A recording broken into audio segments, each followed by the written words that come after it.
স্কুলের হল ঘরে তাঁবু খাটানোর দুদিন পর ঘটনাটি ঘটেছিল। সেদিন তেত্তোচান ইয়াসুয়াকি-চানকে ওর গাছে ওঠার নেমন্তন্ন জানিয়েছিল। সে কথা অবশ্য দুজনের মা বাবা কেউই জানতেন না। টেমইতে সবার একটা করে গাছ ছিল, মানে স্কুল চত্বরে যে গাছগুলো ছিল ছেলেমেয়েরা প্রত্যেকেই তার একটা করে দখল করে নিয়েছিল। সবাই যে যার গাছে চড়তো। কেউ যদি অন্য কারোর গাছে চড়তে চাইতো তাহলে তাকে অনুমতি নিতে হতো। তেত্তোচানের গাছটি ছিল বেড়ার কাছে, যে রাস্তাটা কুহনবুৎসুর দিকে চলে গেছে ঠিক তার ধারে। কিন্তু ইয়াসুয়াকি-চানের পোলিওর জন্য পায়ে অসুবিধা ছিল বলে ওর নিজস্ব কোনো গাছ ছিল না। সেই জন্য তেত্তোচান ওকে ওর গাছে নিমন্ত্রণ করেছিল। এই কথাটা অবশ্য ওরা কাউকেই বলেনি, কারণ শুনলেই তো সবাই খুব ঝামেলা করবে, তা ওরা জানতো।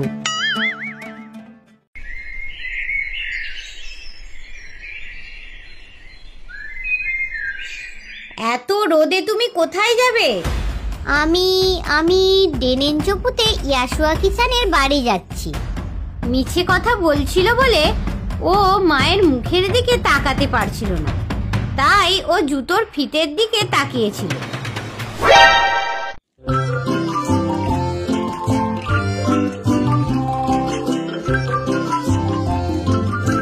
দেখ রকি, আমি তোকে সত্যি কথা বলছি।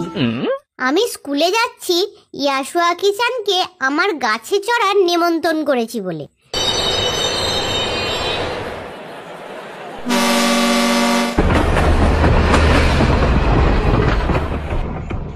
গলায় টিকিটটা ঝুলিয়ে তেত্তোচান স্কুলে গিয়ে দেখলো ইয়াসুয়াকি-চান ফুল গাছগুলোর পাশে দাঁড়িয়ে রয়েছে।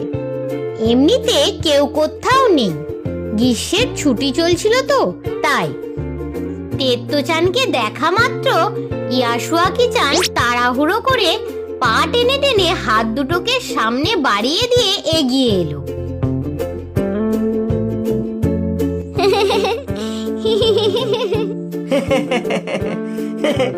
ইয়াসুয়াকি-চানকে নিয়ে তেত্তোচান ওর গাছের দিকে এগিয়ে গেল।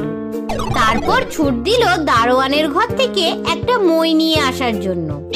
এই রকমই ও ভেবে রেখেছিল গত রাত থেকে।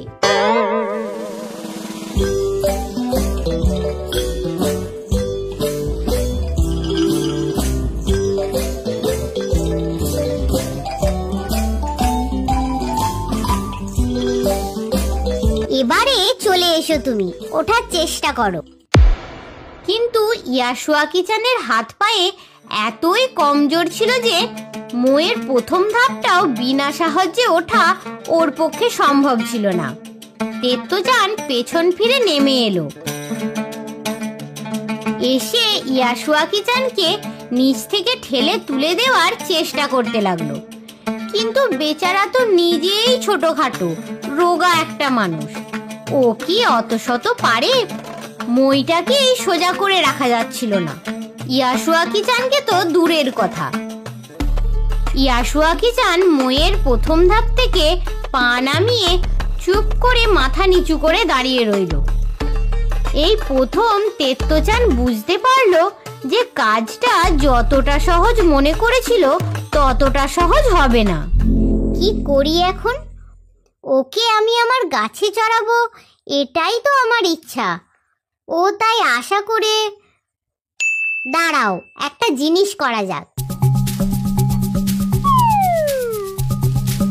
দারোয়ানের ঘরে ছুটে গিয়ে ও একটার পর একটা জিনিস টেনে বার করতে লাগলো।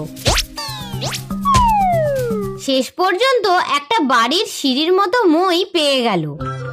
ওটা এমনিতেই সোজা হয়ে থাকে, কাউকে ধরে থাকতে হয় না। নাও, এবার আর ভয় নেই, এটা লকবক করবে না।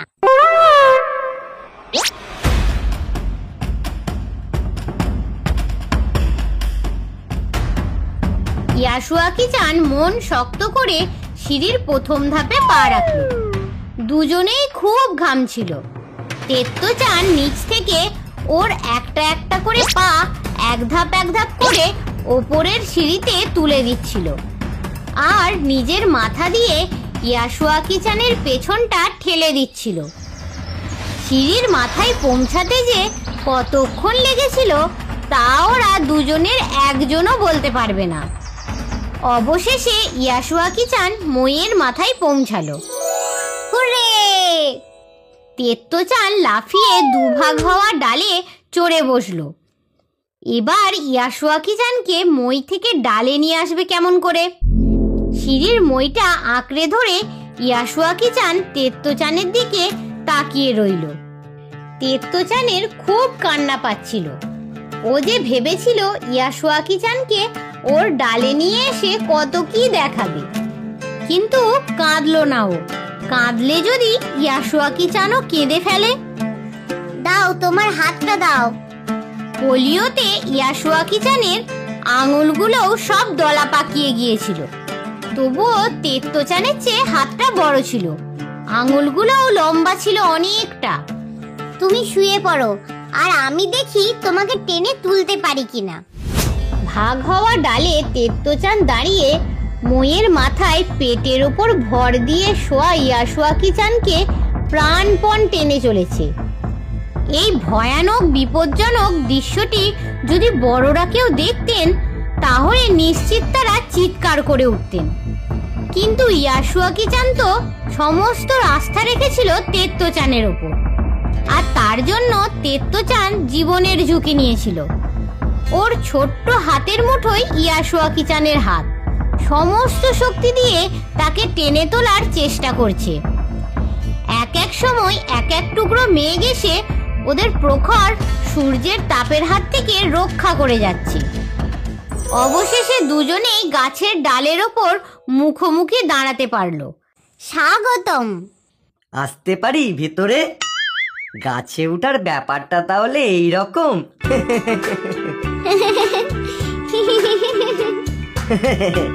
দুই বন্ধুতে মিলে অনেকক্ষণ রইল গাছের ওপরে, বসে বসে নানান গল্প করলো। জানো, আমার দিদি তো আমেরিকায় থাকে। ও বলেছে ওদের নাকি টেলিভিশন বলে একটা জিনিস আছে। ও বলেছে জাপানে যখন টেলিভিশন আসবে তখন আমরা বাড়িতে বসেই সুমো পালোয়ানদের দেখতে পাবো। আমার দিদি বলেছে টেলিভিশন নাকি একটা বাক্সের মতন। ইয়াসুয়াকি চান, যে কিনা একটা মাঠেও ঘুরে বেড়াতে পারে না, তার কাছে এই ঘরে বসে বসে বাইরের পৃথিবীটাকে দেখতে পাওয়ার মানে যে কি হতে পারে তা বোঝার মতো বড় তেত্তো-চান হয়নি তখনও। ও কেবলই ভাবছিল, একটা ঘরের ভিতরে একটা বাক্স, তার মধ্যে ইয়া বড় বড় সুমো পালোয়ান। এটা কেমন করে হতে পারে? ব্যাপারটা হলে কিন্তু দারুণ হবে। তখনকার দিনে আসলে কেউই টেলিভিশনের কথা জানতো না। ইয়াসুয়াকি চানই প্রথম তেত্তো-চানকে যন্ত্রটার সঙ্গে পরিচয় করিয়েছিল। দূরে পাখির গান শোনা যাচ্ছে, আর গাছের ডালে বসে দুই শিশু পরম আনন্দে গল্প করছে। ইয়াসুয়াকি চানের সেই প্রথম গাছে চড়া।